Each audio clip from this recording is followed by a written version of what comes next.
Good afternoon. It's a bit of a cloudy one today. So I got in a little bit of trouble. Not really trouble, but got a little bit of pushback. And I wanted to talk about it and share the lesson, the mini lesson in it, and the lesson that I was reminded of from a couple years ago. And that thing a couple years ago, I ended up writing, or I was working at my job, and basically, a whole bunch of context, probably don't need to know. I was deploying a whole bunch of instances, testing and getting our project set up, whatever. And I ended up getting this message from the director or manager that was in charge of the infrastructure instances, and he was basically like, I don't remember the exact message, but he was like,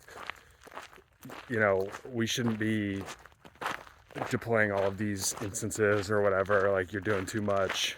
And at first I felt a sense of I don't know, disappointment, but as I thought about it, I ended up writing down this idea that if you're hitting the ceiling, it's an indication that you're doing something right, that you're pushing and testing the boundaries, testing the limits, and that is a good thing. And from that point, either the ceiling or the boundary will be extended, or you at least know where the boundary is.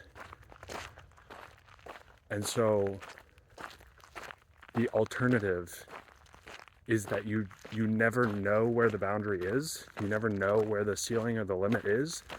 And so you end up just playing in this safe zone and never see what could be or what the potential is. So that was the idea that I wrote down, I don't know, 4 years ago, three years ago.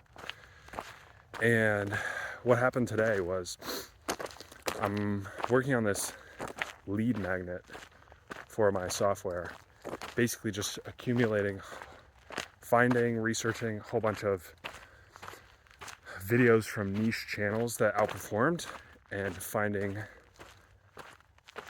videos that repeatedly outperformed and formats that repeatedly outperformed, and collecting those, putting them into a kind of document or summarized post, and sharing that.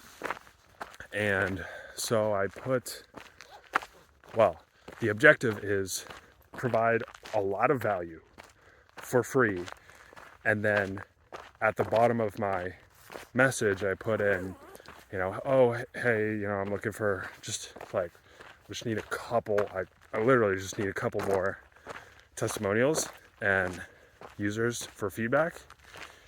And so it's like provide value for free up front. And then I thought, this is a pretty sweet deal. Like I'm offering something literally for free. And so I'll just throw a message in at the bottom saying, hey, drop me a message if you're interested. And so I posted it, and within a couple minutes I was frantically refreshing the notifications, because I was like, this to me is huge. And did I mention that the concept or idea was create a school community post in one of the communities that I'm in, and specifically in a community that has a lot of people, creators that would be my target audience. So anyway, I post it, and then I get up to take a break and walk outside, and I get this email that says, your post has been moderated, generic you can't self-promote or whatever, and it's like, note, in quotes, drop me a DM or launching soon or something. And so I was like, oh, come on, man. So anyway, I removed the end promotion section and reposted it, and it went through the second time. But I don't know, I kind of felt I don't know what the right word is. Disappointment is like the surface level, or it's directionally accurate. But yeah, I was like, oh, come on, like I'm literally offering this. Like, did you even read it? I'm offering this for free to these people. So I don't know. I feel like that shouldn't count as self-promotion. But anyway,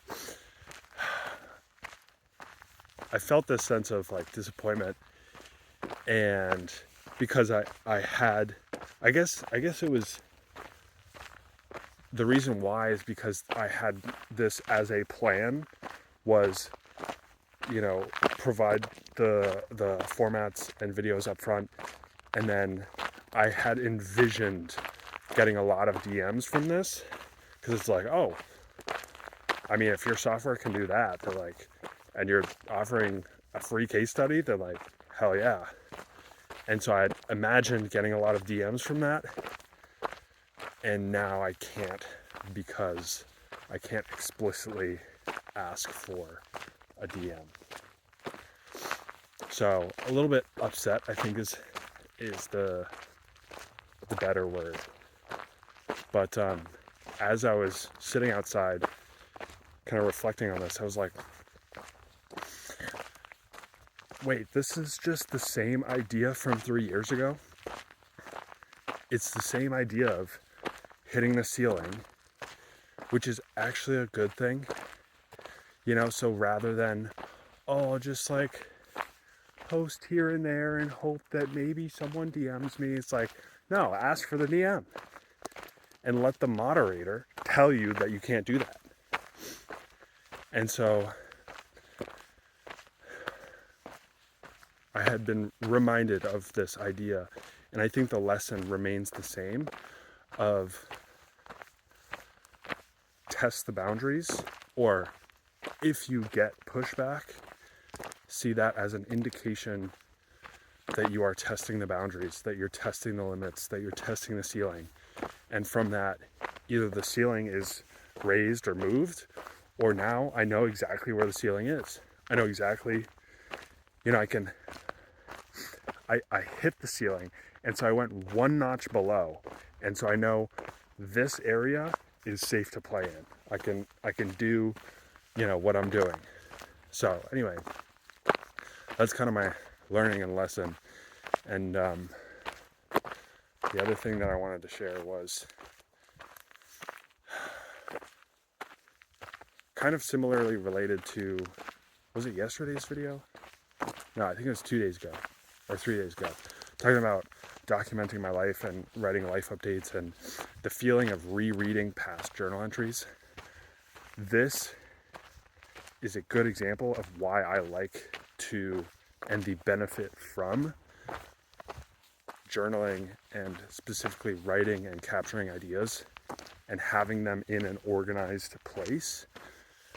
Because, as I was walking, I was thinking, if I hadn't written that learning lesson down 3 years ago, and I hadn't reviewed it in the past, 3 years, a couple times, would I have today reminded myself or came to the same conclusion?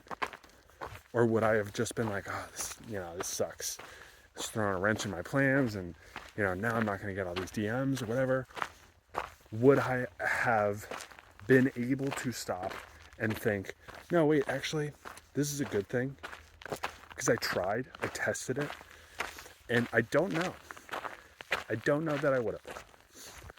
And so this is why, another reason, similarly, documenting ideas, writing, and building a second brain specifically is for instances like these. So anyway, that is my story from today, and I'll see you tomorrow.